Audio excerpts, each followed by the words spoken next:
Yeah, he is. You're lighting the chalice. Yes, Whoa. he's got it. Okay, all right.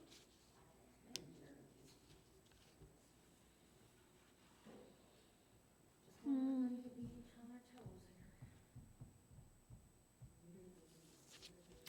here. Good morning, welcome. My name is Chris Monk, and I'll be your worship associate this morning. This is the Unitarian Universalist congregation of Flint. If you are new to us, let me give you a bit of information. This is not a church that celebrates a creed, but celebrates the open mind and the open heart. We welcome people who are looking for a truth that makes sense to them, that will celebrate social justice and betterment of the world. We practice inclusiveness, no matter your race, gender, sexual orientation, ability, disability, you are welcome here. We do have a set of principles that we follow that you will find on our website, like the inherent worth and dignity of every person, and respect for the interdependent web of all existence, of which we are a part. If you would like more information about UUism or our congregation, please feel free to contact one of the ministers or our office. That contact information will be found on our website, uuflint.org. Now for some announcements. Join us for coffee hour after the service on Zoom. The ID code can be found on the website and the e-update. An Indigenous Peoples History book study group is meeting on Wednesday nights from 6 to 7:30 on Zoom. Contact Jerry for more information or go to the website or e-update. Please consider sharing our service. There is a share button where you watch our service on YouTube and on Facebook. The more like clicks that we get, the easier it will be for people to find us. Remember to click like, as it makes it easier for people to know we're here and where we are. We will begin our service with a prelude from Jennifer Howard.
As this chalice burns, may we remember to tend this fire always, ever vigilant and courageous in the struggle for freedom and justice for all. Would you please join me in reciting our covenant? Recognizing the richness of diversity, the beauty and wonder of shared worship, and the transforming power of love and service, we gather as a sacred, intentional community to freely seek knowledge and truth, to celebrate the fullness of life, and by our actions to increase goodness and justice.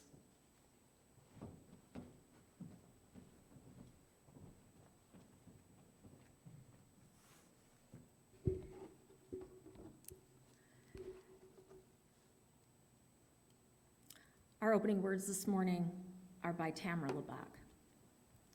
We are endowed with the inalienable rights of life, liberty, and the pursuit of happiness.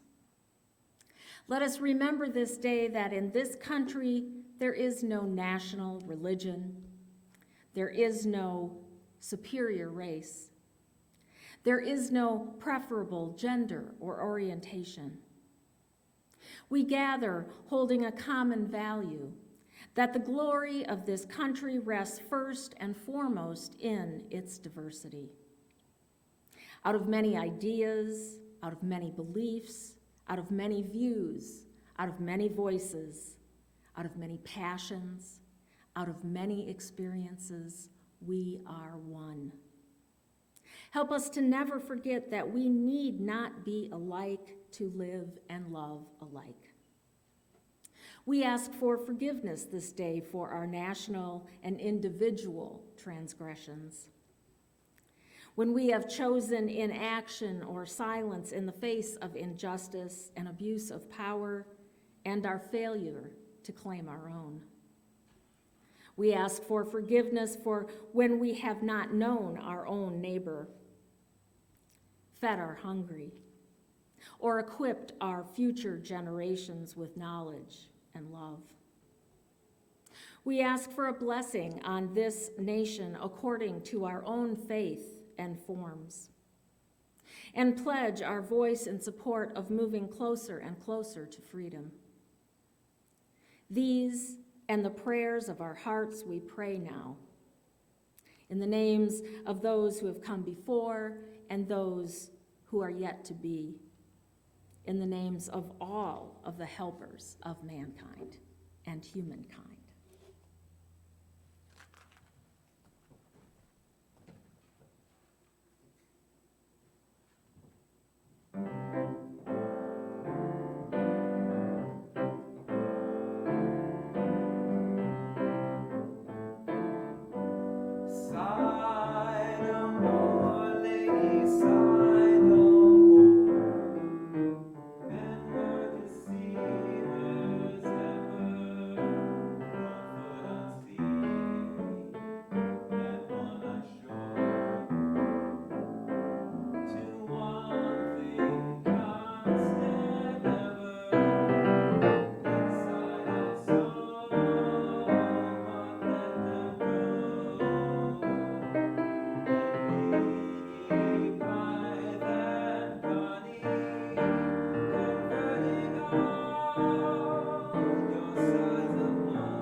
Our second Sunday offering will go to the YWCA Women's Program, and we have a video that explains their good works.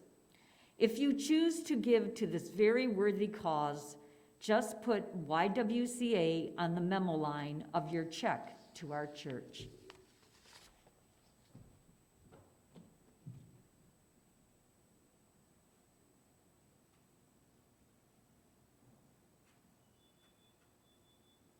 is Ann Kita, and I'm the Director of the Domestic Violence and Sexual Assault Services at the YWCA Greater Flint. Thank you for having me. I feel very humbled to be able to express just the generosity that you and your congregation is offering for the YWCA to, provide just the knowledge of who we are in the community, but also anything that you felt would be a donation of, a sincere compassion from your heart.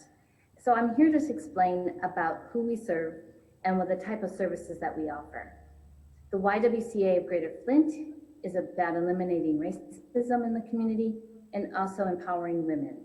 But with our domestic violence and sexual assault services, we want to empower anyone who unfortunately has been victimized through intimate partner violence and sexual assault. We have a crisis line. It's a 24-hour crisis helpline. That number is 810-238-SAFE, 810-238-7233. That's an opportunity for somebody to call, whether you're a victim or you know somebody who is, to gain information and also begin the healing process to the multiple services that we have. Our first service that I'd like to highlight is our Safe House. It's a 32-bed facility for women and children to come and to feel safe, and then to begin that healing process through either victim advocacy, counseling, safe center, and even just getting reacquainted with the wonderful community partners that we have here in Genesee County, to begin just feeling healthy and that they know that they're not alone anymore regarding this victimization. Safe House allows people to stay up to about 30 days, and then the next step is getting them to a safe place. With that, we have a child advocate on staff who helps the children just with homework, creating like a Halloween party, just having family fun night, and also just helping the moms get that respite care that they might need, in addition to just getting them back into school or whatever that need is for that family. Our victim advocate program are victim advocates who really know the criminal and civil justice system, and that's a very complicated system, but they're there to provide emotional support for that victim along that process. A lot of their work is helping somebody do and facilitate getting a personal protection order entered, and then processing that through, and working with law enforcement agencies. And we have many wonderful law enforcement agencies in our county to help support through not only the initial complaint, but through the detective process, the investigation, and then into the prosecution piece. It's very complicated, but the victim advocate is the security and the glue to help empower the victim. Our counseling staff is made up of crisis counselors and therapists who focus on it's not about a diagnosis. Nothing's wrong with a victim. It's just creating the opportunity to have a safe place to talk and just to feel empowered and to reestablish their self-esteem. We have Safe Center, which stands for Sexual Assault Forensic Exam. This is a separate entity where our SANE nurse program, our Sexual Assault Nurse Examiner program, allows for someone, unfortunately, who's been recently sexually assaulted. They're able to come in, get a medical forensic exam completed by a certified and trained nurse. So the medical healing, the physical healing starts there. And then we are paired together, meaning our SANE nurses and our victim advocates are paired together to give the support not only to the victim of sexual assault, but to their friends and family. Another awesome component about our programming is that we have an emergency response team.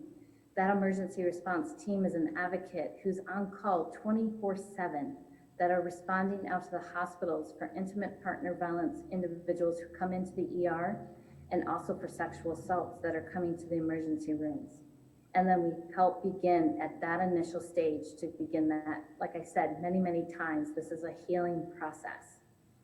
So with that, encompassing all of sexual assault, sexual assault is that we have SART, which is a sexual assault response team. That's a collaborative effort of multiple community agencies coming together so that we're responding to sexual assault in a very client-centered, focused, trauma-informed process to assure that a victim is always feeling empowered, that we're minimizing the victim blaming that does occur, and that we're able to just provide a safer community. So I want to thank you for just listening to me, being a little bit more informed about what the YWCA offers to the community of victims of violence. Thank you for your time.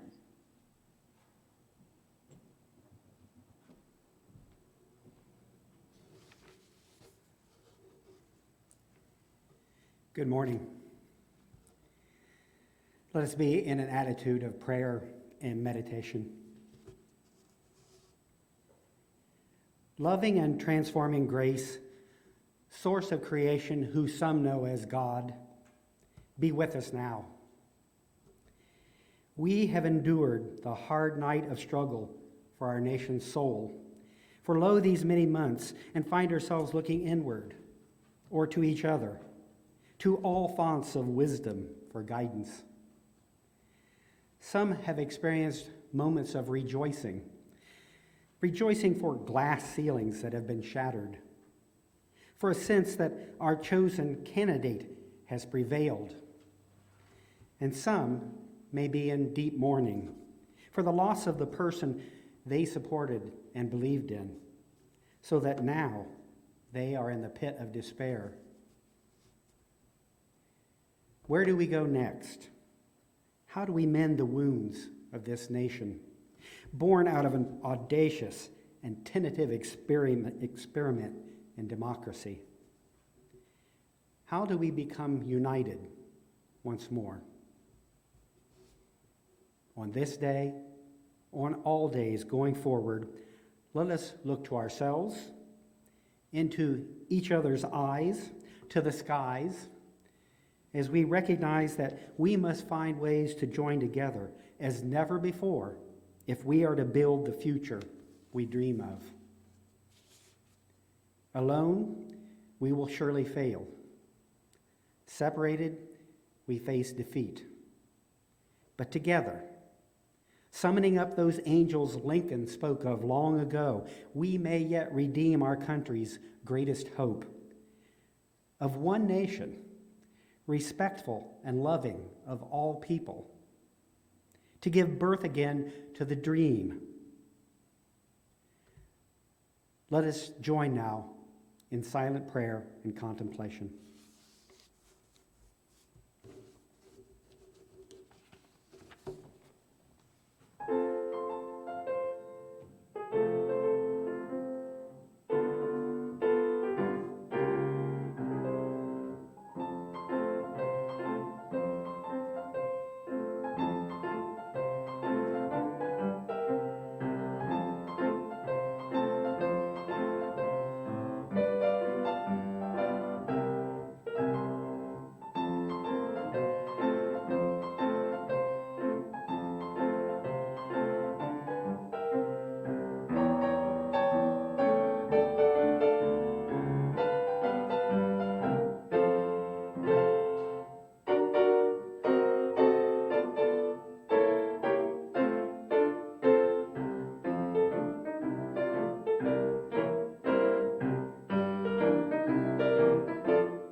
A litany of election year tweets.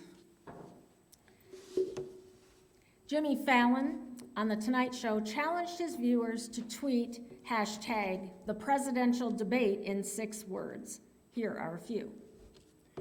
Originality, clarity, optimism, hope, dreams. Kidding. This grumpy old men sequel sucks. What was that? You were muted. This is not an SNL skit. To watch or not to watch? Already voted, let's watch Food Network. Worst episode of The Bachelorette ever. Now, a few other general tweets during the election and pandemic. What do you get when you mix COVID, anxiety, seasonal depression, good old-fashioned regular depression, and election stress, then take away 1 hour of sunlight? Dummy, we're about to find out. Really hoping that anxiety and pure liberal rage are personality traits, because honestly, that's all that's left of me after this election season. For Halloween, I am dressing as a person who is able to complete a single task without being overwhelmed by election anxiety.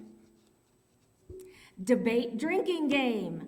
Continue to drink continuously as you have been doing for the past 6 months. Very normal to stress eat anywhere between 3,000 and 76,000 calories on election day.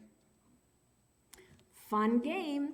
What's causing my anxiety today? 2 cups of coffee, the pandemic, the 2020 election, or being poor? There never was any lockdown. There was just the middle-class people hiding while working-class people brought them things. Most third world migrants cannot assimilate into civil societies. Prove me wrong. A response. Third world refugee here. I have a PhD in English, and I won the Pulitzer Prize in fiction. What have you done? Just fell out a 50th story window, and so far, so good. Feels like flying. Don't be afraid of falling out of windows. Sometimes I get so worried about the election, I forget to worry about not catching COVID. I finally get the Sleepy Joe meaning. We elect Biden, we get some sleep. The Guardian said Mars is closer to Earth this week than it will be for 15 years. Now is our chance to escape.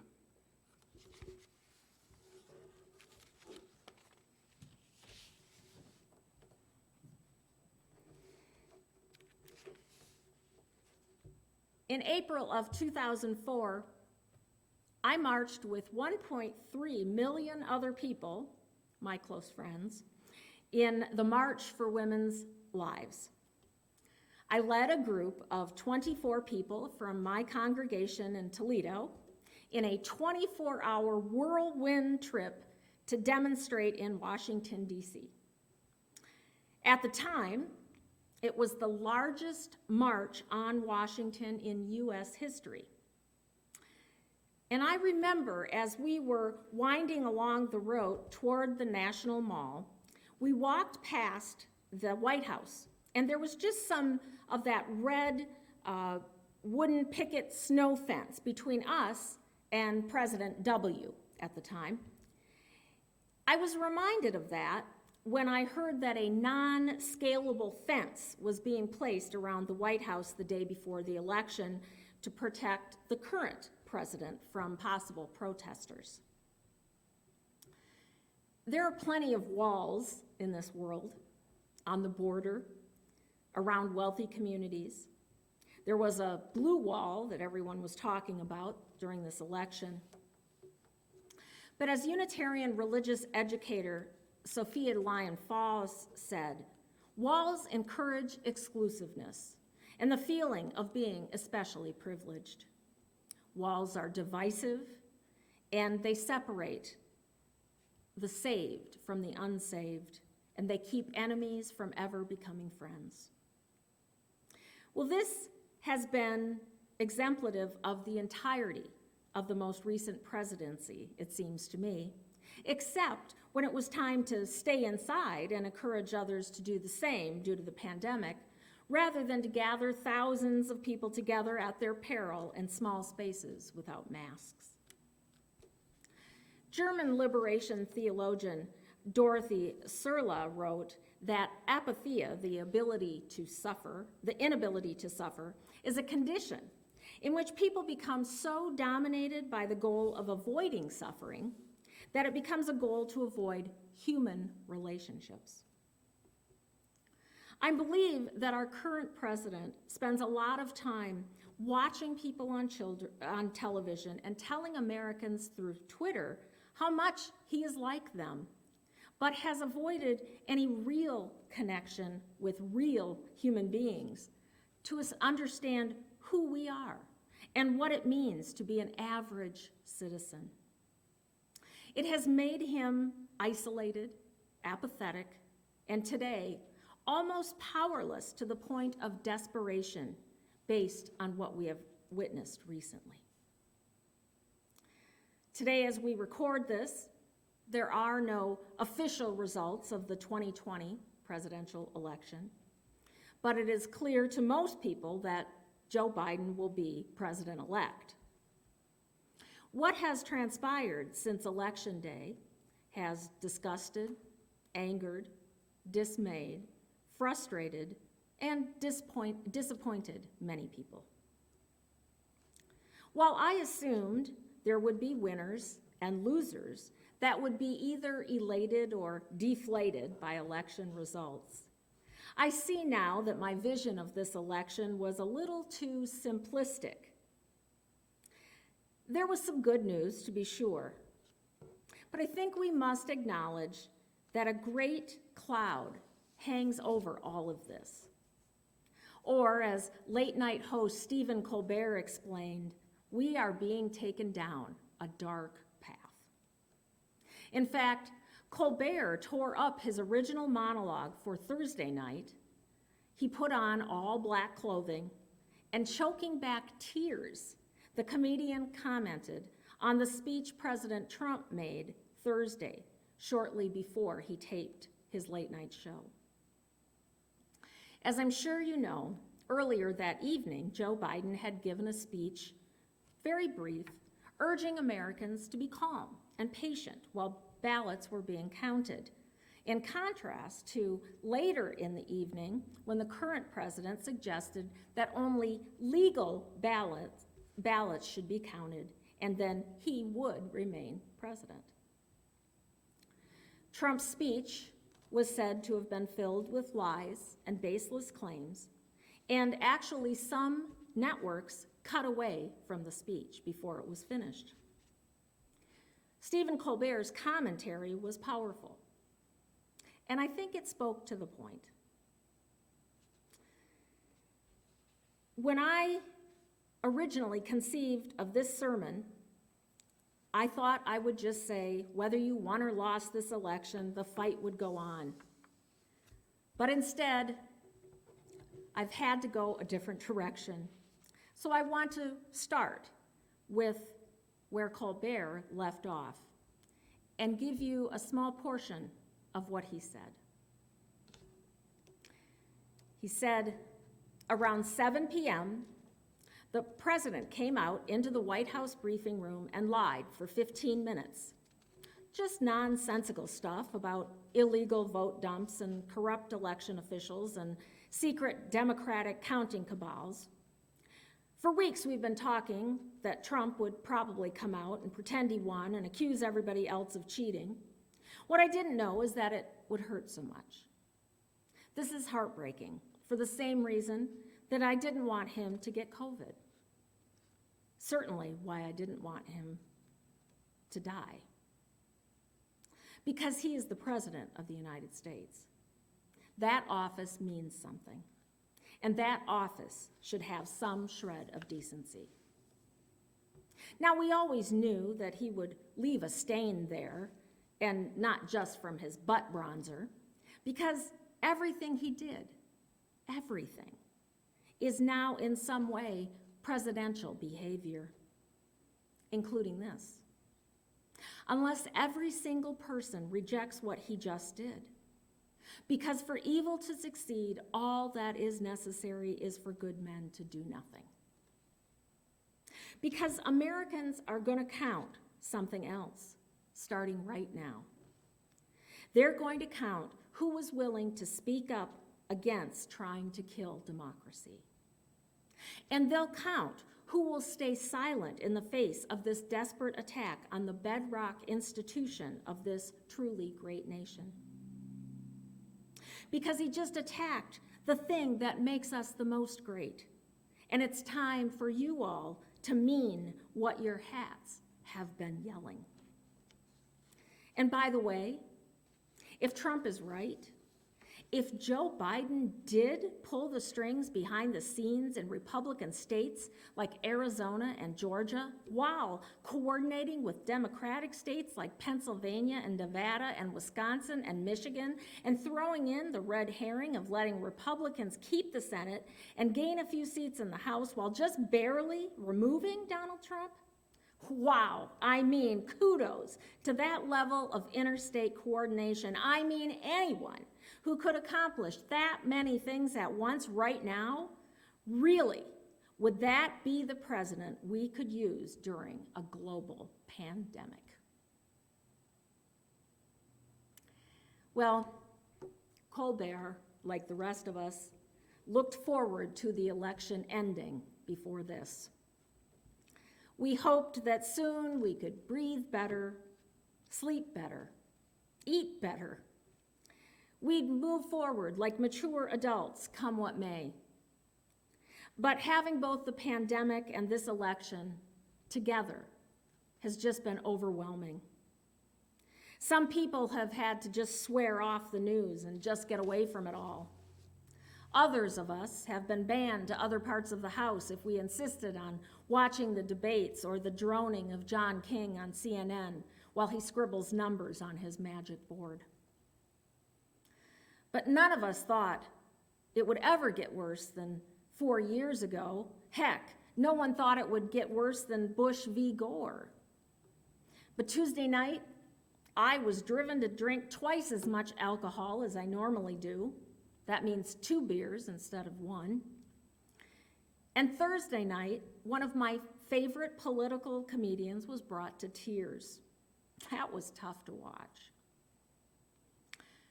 And it brought me back to a morning in a suburb of Boston on September 11th, 2001, as I was holding my 4-week-old son, and I wondered aloud what kind of world I had brought him into.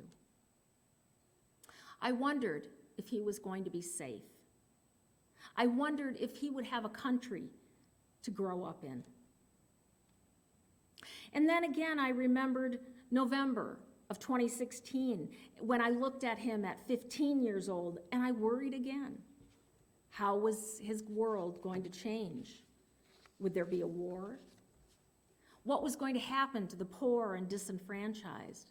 Would he have a planet to grow up on? And then I watched as people became depressed, or in some cases became almost paralyzed with the stress of that situation. And then recently, a pandemic arrived, and we have yet another reason to be afraid. And I felt again afraid for my son because I was really, and still am, unable to protect him, except to give him a mask and keep him home from college. And if all that weren't enough, a man by the name of George Floyd was murdered. And many people were angry, but there were others that just didn't seem to get it, including our president. But many of us remembered African Americans who had been killed by the police and people demanded justice for them. People like Eric Garner and Michael Brown and Tamir Rice, Walter Scott, Freddie Gray, Alton Sterling, Philando Castile, Ahmaud Arbery, and Breonna Taylor. Do you know that since January 1st, this year, there have been 154 others? But I'm lucky. I don't have to be worried about my son in this case. He's a 19-year-old white kid with blonde hair. But he's afraid of the power that police have. He's afraid for his friends and his fellow citizens of color. And he says he's ashamed of our country. And he was afraid of people who have guns when he worked for the census, who said they would go get those guns if he didn't get off their property. And I think about 9/11 again and wonder, what kind of world did my husband and I bring him into? We always taught him that we were lucky to be members of a religion like Unitarian Universalism, and that we lived in a free country where you could vote and put people in power who would do the right thing. But I think that's changed. Violent signs in people's yards and on people's trucks, people who stare at the rainbow sticker on our car for a little bit longer than I would like. And this week, on election night, or really the morning after, I went to bed worried, almost sick with worry. I worried about those people that Trump told to stand by. But I also thought about the other people, the other side. What were they thinking? Were they afraid as well? The worry became overwhelming, but then I read something that was heartbreaking, but also wonderful. I read a remembrance from a colleague who talked about her participation in the protests at Standing Rock in November of 2016. Now, you might remember that the Army Corps of Engineers planned the Dakota Access Pipeline that was to cross 5 cultural sites of the Standing Rock Sioux Tribe in North Dakota. It was also within a mile radius of 30 other cultural sites. Well, UU minister Kristen Grassel-Schmidt joined other protesters and tribal elders, or water protectors, to beg forgiveness for our tradition's roles in the decimation of Native peoples and their cultures. She said during the protests, she never once heard any of the Sioux express hatred toward any person who had injured them or their culture. They only spoke about healing. They spoke about repenting and changing the way we live to be in alignment with the goodness and bounty and beauty of the earth that we all share. She said one water protector named Shoshi reminded her of something that she had once forgotten, that the word apocalypse literally means the lifting of the veil, or the time when people begin to see what's always been in front of them. She said our culture has been working really hard for a long time to ignore that truth. Unfortunately, for the Sioux tribe, after months of lawsuits, protesting, arrests, encampments in brutal weather, construction went on. But Schmidt hoped that we would lift the veil, that the world would eventually have a new moral revival, where people are valued more than profits, where the health of our planet is valued more than lifestyle convenience, and where love of human diversity is valued more than fear, where we would see what was always right in front of us. Well, like that time, the veil over our country needs to be lifted. It is a veil on morality, our planet, the health and well-being of our citizens, a veil on the beauty of our diversity. For too long, people have only valued fear. And although I've heard irrational comments and unimaginable cautiousness on both sides, I have hope. Yes, I've heard the comments. Like one Trump supporter told me that electing Biden, who won't live long, was a progressive plot to get other African Americans to elect who they truly wanted to be president, Kamala Harris. That this was a payback from Black Lives Matter.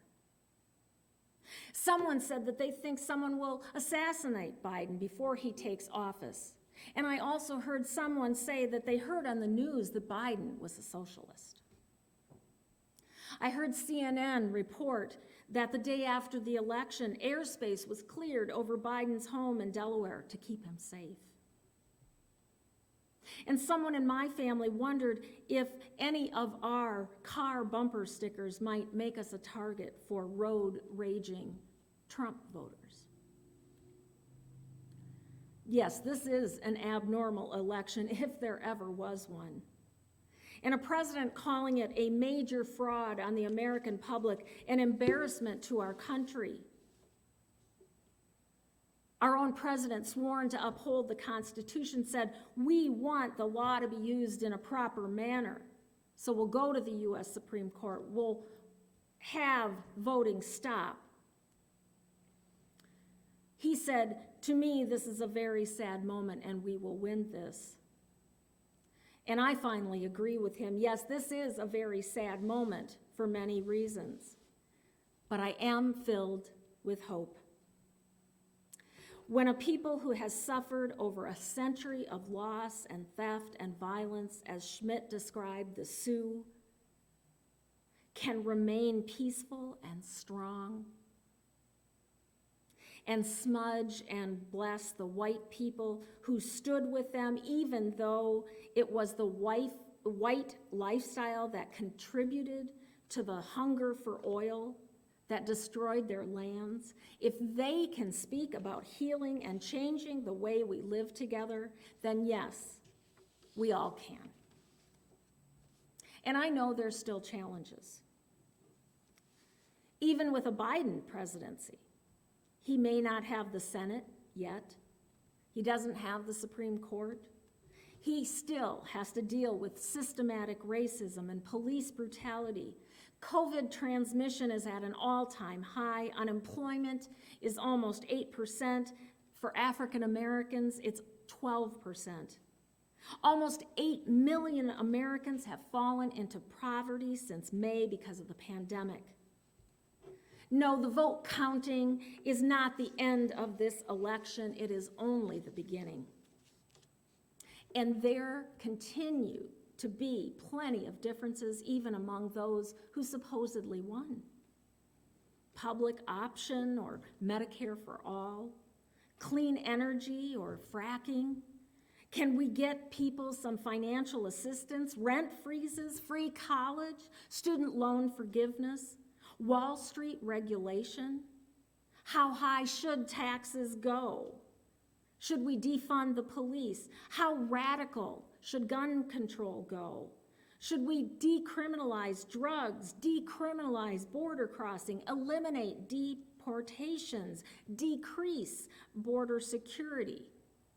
These are all questions that we all don't agree on. And what about elections? What about the popular vote? Or think about how where you live in the country determines how much political power you have. The question is, what can be done? Well, we can work on things like encouraging statehood for Washington, D.C., Puerto Rico, and the Virgin Islands. But in a smaller picture, we can make change locally. We can work on our own state houses to leverage power nationally. And if the pandemic has taught us anything, it's that government closer to home is vital. In many cases, local governments have saved millions of lives. Positive, progressive initiatives passed that we just haven't heard much about during this election need to be spoken about. Recreational marijuana to keep people out of jail. That was made legal in New Jersey and Arizona. Medical marijuana in South Dakota. Medical marijuana for patients with debilitating conditions in Mississippi. And Montana voted to legalize, regulate, and tax recreational marijuana for adults 21 and older. Cori Bush, a former nurse and Black Lives Matter activist, became the first Black woman to represent Missouri in the district that includes Ferguson, Missouri. And a person named Sarah McBride became the first trans state senator in U.S. history. And Mark Ridley Thomas, a socialist in Los Angeles County, won his race promising to reopen a community hospital, reform the police, and pay for public transportation and homelessness services. And very locally, on Election Day, Jerry and I and about 20 other clergy and community leaders, including the Genesee County Sheriff and some deputies, collected over 500 absentee ballots from people who were incarcerated and walked them to Flint City Hall. This was the first time there was a concerted effort to help educate, register, collect, and deliver ballots for pretrial detainees to exercise their right to vote.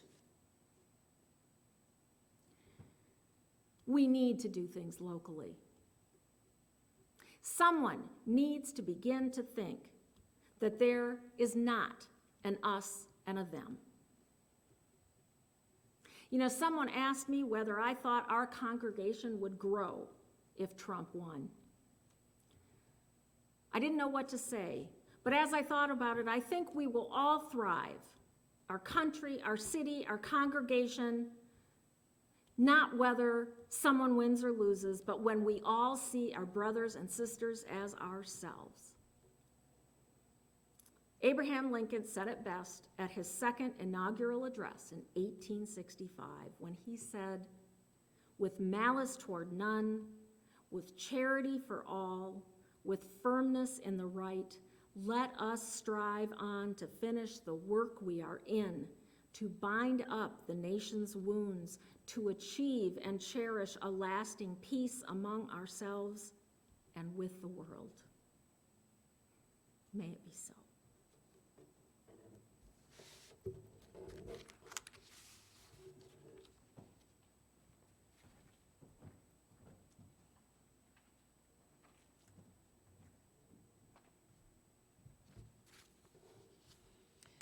This is our time for generosity. We offer our gifts of time, talent, and treasure to work for justice, to create a safe space for all who come to explore, to heal those hurting.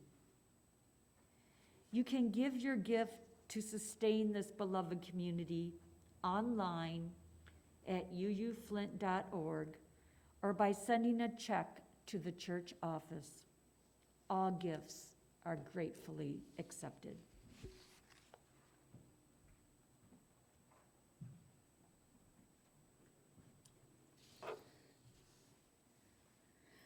Our closing words are from Elena Westbrook.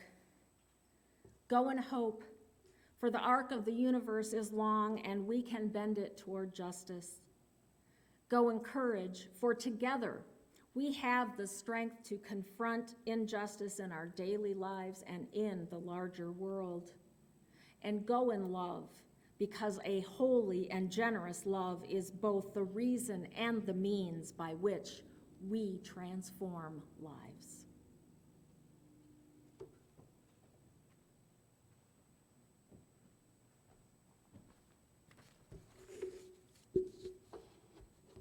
Let us extinguish our chalice. We extinguish this flame, but not the light of truth, the warmth of community, or the fire of commitment. These we carry in our hearts until we are together again. Let us go in peace.